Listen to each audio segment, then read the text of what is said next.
საქართველო ყოველდღიურად ივსება იმ ქვეყნების მიგრანტებით, რომელი ქვეყნებით საუკუნეების მანძილზე ებრძოდნენ ჩვენს ქვეყანას.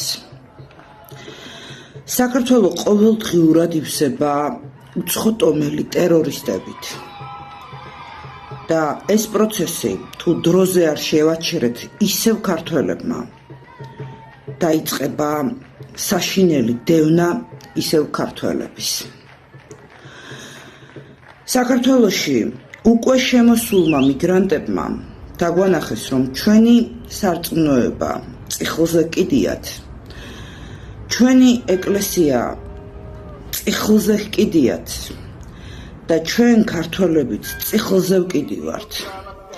უკვე შემოსულმა მიგრანტებმა მოითხოვეს დიღომში და ასევე სხვადასხვა უბნებში მეჩეთების აშენება.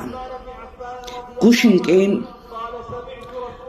საქართველოში უკვე შემოშვებული ისლამისტური დაჯგუფების ერთ-ერთი ტერორისტი საძებნელი გაუხდა ქართულ ოცნებას.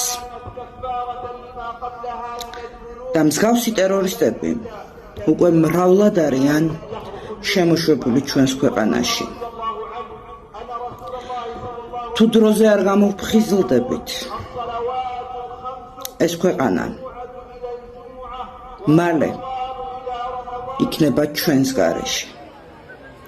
ის რაც უნდოდათ ჩვენს ისტორიულ მტრებს საუკუნეების მანძილზე აღსრულდება და საქართველო იქნება ქართველების გარეშე.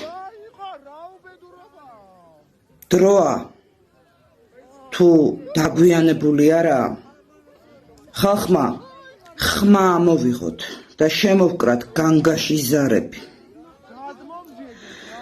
მიუმართავ საქართველოს ეგრედ წოდებულ ხელისუფლებას. დროზე შეწყვიტეთ მიგრაციის